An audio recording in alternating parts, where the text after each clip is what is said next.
Assalamualaikum warahmatullahi wabarakatuh. Hai, apa kabar? Semoga kita selalu dalam lindungan Allah Subhanahu wa Ta'ala.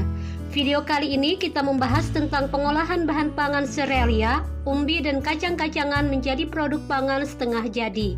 Prakarya SMP MTS kelas 8 bab 5 semester 1. Berikut peta materi bab 5 yang akan kita bahas pada video kali ini. Pangan olahan adalah makanan dan atau minuman hasil proses dengan metode tertentu dengan atau tanpa bahan tambahan pangan. Olahan pangan setengah jadi adalah mengolah bahan pangan dengan proses pengawetan baik secara kimia, fisik maupun mikrobiologi menjadi aneka ragam bahan olahan pangan setengah jadi sebagai bahan baku pangan.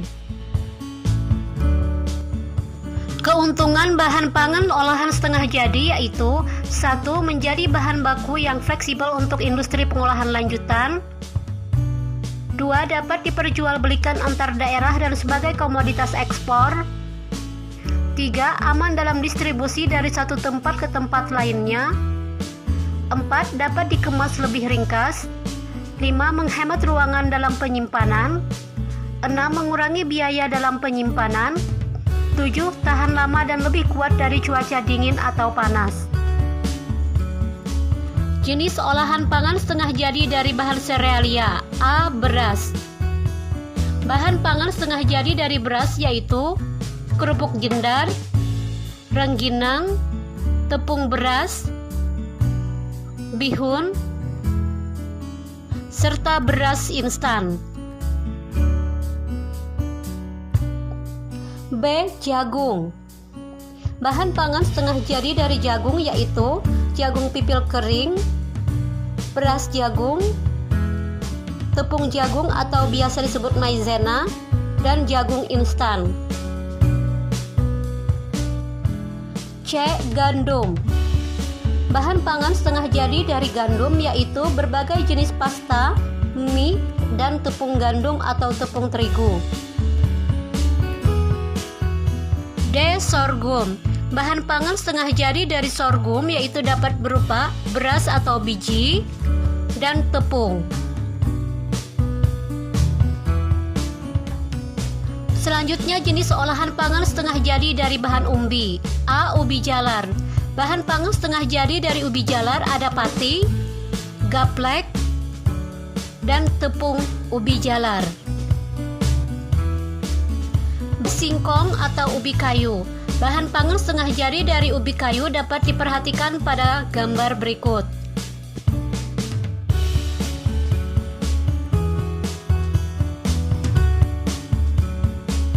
Selanjutnya talas. Adapun bahan olahan setengah jadi dari talas yaitu berupa tepung talas.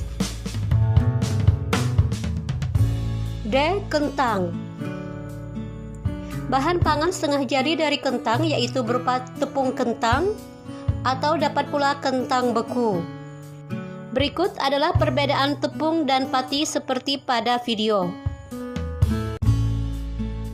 Selanjutnya teknik pengolahan. Serealia, kacang-kacangan, dan umbi memiliki berbagai macam karakteristik sehingga teknik pengolahannya pun tidak bisa hanya dengan teknik pengolahan dasar, tetapi perlu menggunakan teknik pengawetan. Manfaat pengawetan yaitu 1. Bahan pangan dapat bertahan lama, bergizi untuk dikonsumsi dan dapat dikonsumsi kapan saja dan di mana saja. 2. Menetralkan racun-racun alami yang tidak dikehendaki pada bahan pangan. Metode teknik pengawetan dibedakan menjadi pengawetan secara fisik, secara biologis, dan secara kimiawi. Kita bahas pengawetan secara fisik, meliputi pengawetan dengan suhu rendah, pengawetan dengan suhu tinggi, dan pengeringan. Pengawetan dengan suhu rendah adalah memasukkan bahan pangan pada lemari pendingin, dibedakan menjadi pendinginan dan pembekuan. Ditujukan untuk menghambat pertumbuhan mikroorganisme pembusuk dan tidak dapat membunuh bakteri, namun hanya menghambat aktivitasnya saja. Pada pengawetan dengan suhu tinggi yang perlu diperhatikan yaitu mematikan mikroba pembusuk dan tidak menyebabkan penurunan gizi dan cita rasa makanan. dibagi menjadi pasteurisasi, sterilisasi, dan blanching. Sterilisasi berarti membebaskan bahan dari semua mikroba agar mempunyai daya awet yang tinggi, yaitu beberapa bulan sampai beberapa tahun, misalnya pada pengalengan. Pengalengan adalah suatu cara pengawetan bahan pangan yang dipak secara hermetis, yaitu kedap terhadap udara, air, mikroba, dan benda asing lainnya dalam suatu wadah yang kemudian disterilkan secara komersial untuk membunuh semua mikroba patogen.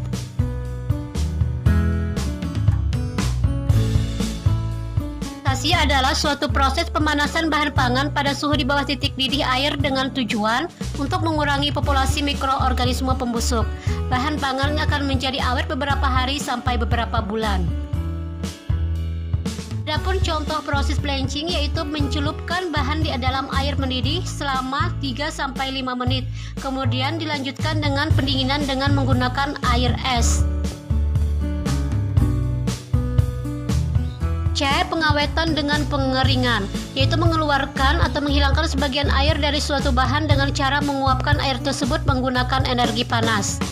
Dapat dilakukan dengan menggunakan alat pengering atau dengan penjemuran menggunakan sinar matahari.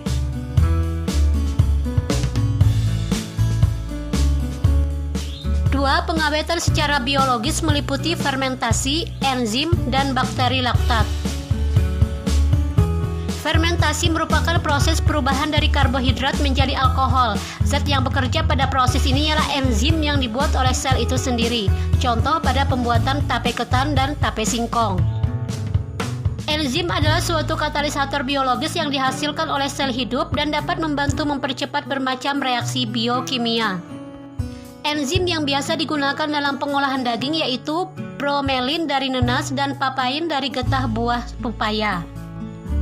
Bakteri laktat menghasilkan asam laktat untuk menghambat sejumlah bakteri pembusuk dan juga menghasilkan vitamin B12, lactobacillin, serta senyawa yang dapat menghambat pertumbuhan bakteri fekal, yaitu sejenis bakteri yang dikonsumsi akan menyebabkan muntah-muntah, diare, dan muntaber.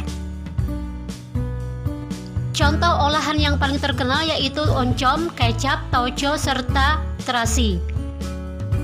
3. Pengawetan secara kimiawi meliputi pengawet alami, bahan tambahan makanan, dan pengasapan. Alami yang biasa digunakan seperti gula, garam, bawang putih, cuka, kunyit, dan kluwek. Adapun penggunaan bahan tambahan makanan seperti pada gambar. Pengasapan termasuk jenis pengawetan secara kimia karena dalam asap mengandung senyawa antimikrobia dan komponen antioksidan. Contohnya pada ikan asap dan telur asin bakar. Selanjutnya kita bahas tahapan pengolahan, yaitu meliputi perencanaan, identifikasi kebutuhan dan ide gagasan, pelaksanaan atau pembuatan, dan penyajian atau pengemasan serta evaluasi.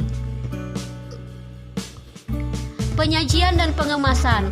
Pada pengemasan produk pengolahan pangan setengah jadi, hendaknya kedap udara. Tujuannya agar makanan yang disimpan dapat bertahan lama dan produk tidak mudah terkontaminasi bakteri.